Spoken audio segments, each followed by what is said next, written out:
Children's Hospital of Philadelphia is here with the facts every parent needs to know. Thank you for coming in, Sarah. Now, I want to start out. Attorney General Eric Schneiderman is already laying down the law, saying some harsh things and trying to regulate this industry. Does it need to be regulated?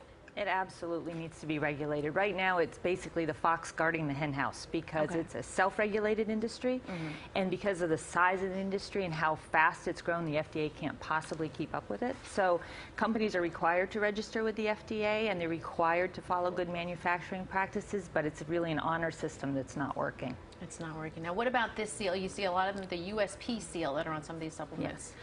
So right now it's a buyer beware situation, and I think that the public is not aware of the fact that supplements are not regulated very carefully, certainly not like prescription drugs are. So the best way that a consumer can guarantee that they're getting a quality product, meaning that what's on the label is what's really in the bottle, is to look for that USP verified seal. USP stands for United States Pharmacopoeia. It's a nonprofit institution, been around 200 years, and it sets all the regulations for standards for pharmaceuticals and for food additives, so highly qualified to test these products. And manufacturers can ask USP to test these products for them, and if they get that seal, you can guarantee that what you're buying is what's in the bottle. Now, what are some supplements you need for kids? Because, I mean, just myself, walking down the aisle, it's overwhelming. There's so many. So you have about 5 that are really good that you say. Well, we have 5 that are commonly used in children. And so I think you have to always be careful, because I think the most important thing is you shouldn't be supplementing your child's diet without talking to your pediatrician and making sure that they agree that that supplement is necessary, because it is possible to get too much of a good thing. And I think people don't realize that. They think because it's natural, it's safe, but all things in moderation. So we'll see that children often are given multivitamins, and that's because parents are afraid their children are finicky eaters and not getting enough to eat. A lot of people, fruits and veggies for sure. And another one is vitamin D. We use so much sunscreen these days that people are very concerned about vitamin D deficiency. Fish oil is very good for growing brains and nervous systems, so parents will want to supplement that, which for their children sometimes.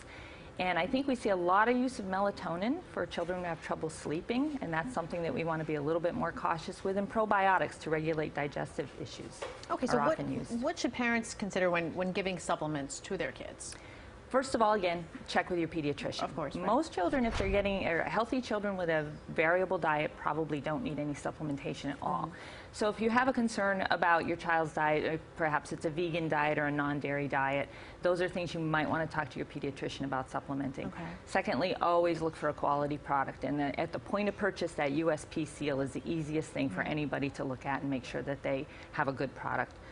You want to always make sure that you check about any kind of interactions, both with medications that your child might be taking or any conditions that your child has. So speaking with your pediatrician or your pharmacist about allergies, that.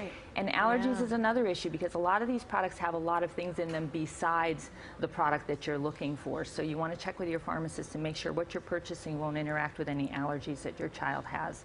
And very importantly, you want to make sure you have the right dose, because children are not little adults, so their bodies don't handle these the same way that adults do, and so you want to make sure the dose is adjusted appropriately. Sarah, thank you so much for helping me navigate through those aisles when I go next time.